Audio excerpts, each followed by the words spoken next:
The Tar Heels stayed in disarray This is not making us safer. as North Carolina experiences the latest immigration surge. One step forward for peace. Today's resolution represents another significant step towards a stable Gaza. The United Nations comes together for Gaza. Travelers becoming thankful, Overall, I think things are looking good. with flight restrictions lifted for the holidays. And Miami-Dade officials get hands-on We love to have partnerships. We love to have the community come see what we're doing. to an issue felt across the city. These stories and more coming up on Newsbreak. Good morning, South Florida. Thanks for joining us. I'm Valentina Gaspar. And I'm Paraciniano. Today is Tuesday, November 18th, 2025. Live from the Lee Caplin School of Journalism and Media in North Miami, this is Caplin News. The immigration crackdown moving to new cities across the nation. This morning, fear is rising across cities in North Carolina as the immigration blitz continues. Throughout the weekend, federal agents were seen in Charlotte, where at least 130 people have been arrested in an operation dubbed Charlotte's Web. CNN's Colin Jeffrey reports. A city on edge. Nobody's coming out of their apartments. A surge in federal agents sparking fear throughout Charlotte, North Carolina. I saw these guys, in gray dark SUVs, no marks, jumping and taking people down on the streets, just people that look like me. At least 130 people arrested here since the Department of Homeland Security's latest targeted immigration blitz began this weekend. This is not making us safer. It's stoking fear and dividing our community. North Carolina's Governor Josh Stein criticizing the tactics of Custom and Border Protection agents. We've seen masked, heavily armed agents in paramilitary garb driving unmarked cars, targeting American citizens based on their skin color, racially profiling and picking up random people in parking lots and off of our sidewalks. Republicans in North Carolina praised the immigration crackdown, dubbed Charlotte's Web. The state GOP released a statement calling it, quote, long overdue. I think this is the worst period that we ever experienced in Charlotte, North Carolina. I just feel helpless. Meanwhile, city council members expressed their fears during a committee meeting Monday night, calling for the community to come together. We have an opportunity to show up for each other and do something that we have probably been doing at a small level. We got to ramp that up. I'm Colin Jeffrey reporting. A civil emergency is in effect this morning after a bomb threat was made at a suburban village. It was yesterday near Chicago, and Broadview Mayor Katrina Thompson called the order after receiving a death threat that was also directed towards the village. The emergency order calls that all Broadview's future board meetings will be held remotely. The order is to stay in place until Mayor Thompson decides the threat is no longer imminent. This morning, a new resolution focused on reconstructing Gaza will soon take effect after a successful vote was passed by the United Nations Security Council. This happened yesterday at the United Nations headquarters in New York City. It aims to help secure more sustainable peace and permit reconstruction of the region, all part of President Trump's 20-point peace plan. 13 members voted in favor, but Russia and China did not vote, declining to use their veto power to block the measure. During yesterday's meeting, U.S. Ambassador to the United Nations Mike Waltz said the resolution is necessary for peace. An adoption of resolution today demonstrates the overwhelming support for the president's vision for a stable Gaza where Palestinians determine their own destiny, free from terrorist rule and violence. The resolution also calls for a Board of Peace Transitional Authority that President Trump would lead. With Thanksgiving just days away, travelers already have a reason to be thankful, with the FAA announcing that flight cuts will come to an end. CNN's Amy Kiley has more details. I think we're going to have a smooth, hopefully, Thanksgiving travel season. Airlines are resuming their normal schedules in the U.S. today. The FAA says it's lifting flight restrictions that affected 40 major airports during the government shutdown. A joint statement from that agency and the Transportation Secretary cites, quote, safety trends and the steady decline of staffing trigger events in air traffic control facilities. It does appear that air traffic controllers are working. The call-outs are minimal, and they're all getting bonuses now if they came to work. So I think the morale there is up, as well as the TSA. Union leaders say it was hard for air traffic controllers to work full-time without pay during the shutdown. The stresses, the pressure, the fatigue is setting in. Air traffic controllers are texting, I don't even have enough money to put gas in my car to come to work. The news might be a relief for people flying over Thanksgiving weekend. That's the busiest air travel period of the year, according to TSA data. Experts say passengers should still check airline apps for delays or cancellations, but for more typical reasons. I think the things we should be looking out for are weather-related incidents that could kind of throw the system out of whack, or outages. But overall, I think things are looking good.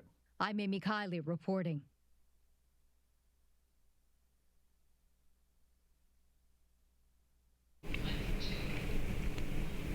Thanksgiving is the busiest holiday when it comes to traveling, and this year, airports and roads are expected to be busier than ever. As Thanksgiving approaches, nearly 82 million people will travel at least 50 miles from home during the holiday break, starting the Tuesday before Thanksgiving until Monday, December 1st. That's a new record of 1.6 million more travelers compared to last year. Thanksgiving meals could be harder to pull off this year. An already expensive season is becoming unbearable to afford because of rising costs. High grocery prices and tariffs are stressing many people due to the government shutdown, causing a strain on busy food banks with millions of food stamps recipients not getting the aid they need. But for many families, they're still struggling to put food on their table and keep that roof over their heads. Average grocery prices are up by nearly 3% from this time last year. Prices for Thanksgiving meal stamps are all up, with tariffs being 5 to 12% higher. The hope for now is that President Donald Trump recently signed an order that will lower tariffs on agricultural imports. The holiday shopping season has already begun, but the prices of many items may have you feeling much less joy this year, especially when it comes to toys. Tariffs are driving up toy prices this holiday season, and shoppers are being warned to expect higher costs and lower inventory. About 80% of U.S. toys come from China, which have been hit with new tariffs. The Trump administration says the taxes are meant to boost revenue and encourage U.S. manufacturing. Many animal shelters facing overcrowding are relying on fosters to take in animals. Caplin News reporter Rachel Oquendo interviewed a foster mom and has more on the story. With overcrowding in many animal shelters, such as this one, this leaves many animal shelters to heavily rely on fosters to take in rescues. Today I interviewed Stephanie Manguel, who has more experience on this matter. Stephanie became a foster parent after rescuing her dog Grace from a kill shelter. I just couldn't imagine her dying in a shelter. We take in dogs from the high-killed shelters, dogs just found in the street. Sometimes people can no longer keep their dogs, and they give them to us. Her organization, Saving Grace, is one of several in Florida that fosters animals for adoption. With financial strain and overpopulation, many shelters face limited room for animals, such as Miami-Dade Animal Services. And this is something that is not only happening in Miami-Dade. After COVID, a lot of shelters, most of the shelters in the country are experiencing overpopulation. So when we have overpopulation, we are not able to provide the same ratio of staff per animal, and so that is also a little bit more challenging. So it's more challenging to clean them in time, it's more challenging to walk. I know she is. While fosters do their best for the animals, there is pressure and difficulty in providing them proper care. It's hard to find foster homes. Sometimes we get them and they need a very expensive surgery or medication, and you have to figure out how to get it, try to raise funds. You can't take in a dog if you don't have a foster home and you don't have the funds to properly vet them. Come here, Coco. With donations and aid from volunteers, Stephanie is determined to help as many animals as she can. While many volunteers do their best to help foster animals, they have expressed their need for further support. Reporting from Plantation, I'm Rachel Oquendo for Caplin News. Well, the Miami Heat faced the New York Knicks, and they did not disappoint. It was definitely a very exciting game indeed, but that's still ahead and slows the story. They're really people that are one paycheck away from being homeless. Miami-Dade County Commissioner Commissioner hosts an event to help give back to those in need. Don't go anywhere. Newsbreak will be back in 2 minutes.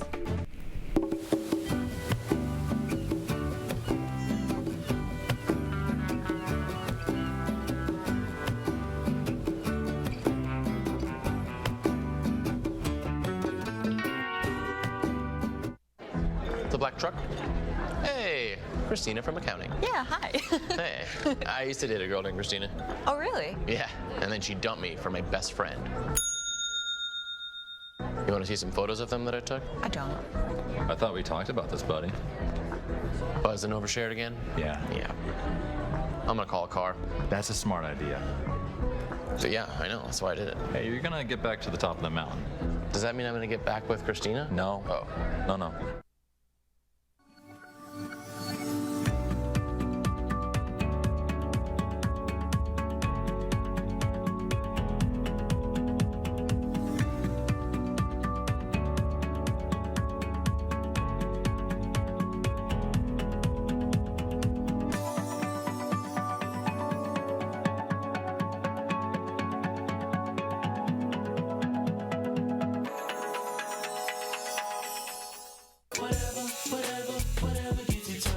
There are a lot of ways to reach out to a friend about their mental health.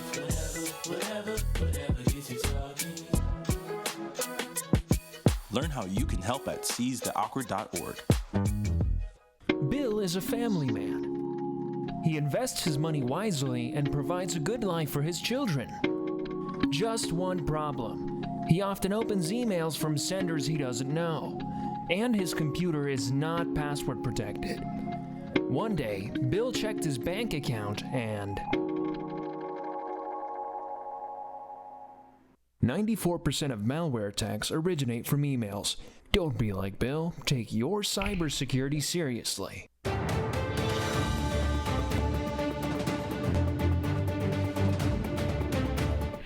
Miami-Dade official is creating a safe haven for a county-wide issue.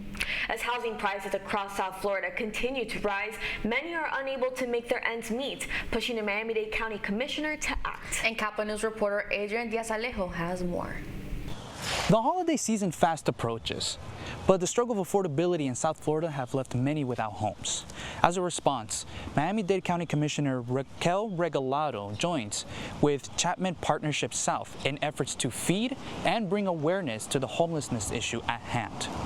According to the Miami-Dade County Trust, reports of homelessness in South Miami-Dade have decreased, but the population of those unsheltered still remain above 3,000 as of this year, with the leading cause of homelessness in Miami-Dade being the lack of affordable housing across the county. CEO and President of Chapman Partnerships, Scott Hansel, organized the event in hopes to expand the efforts to help those in need. We love to have partnerships. We love to have the community come see what we're doing.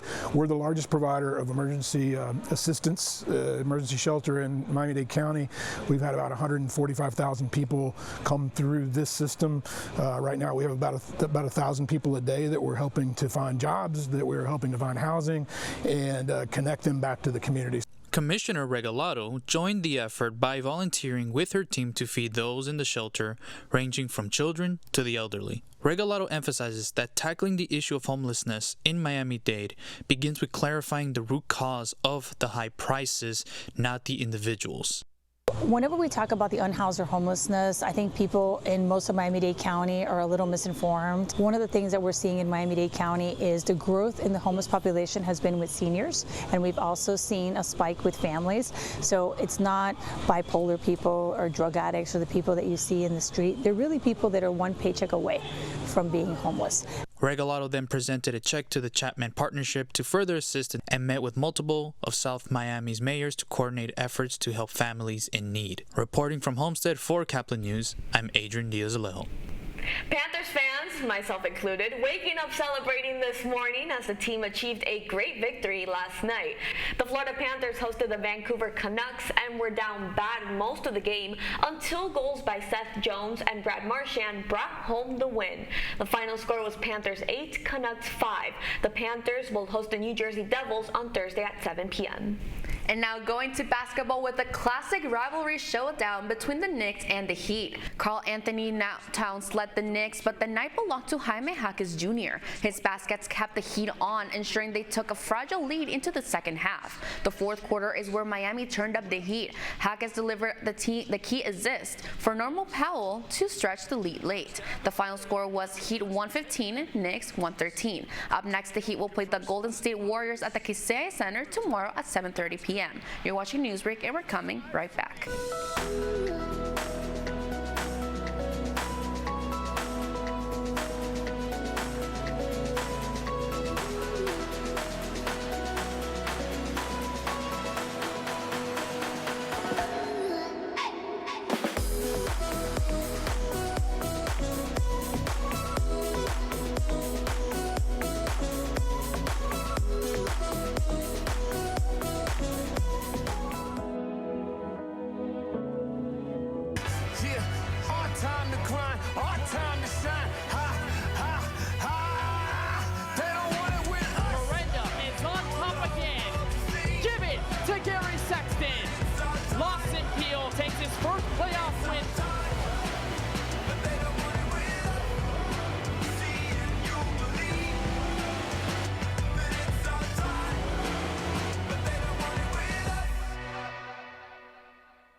Radcliffe Art and Design Incubator is the velocity accompanying the fellow's rudder, as in a boat. Unless there is movement or action, the planned direction is of little consequence. We encourage the creative ideas into action, and from the experience of doing, we critically assess the feedback, adjust, and set out to rediscover the potentialities of an entrepreneurial mindset.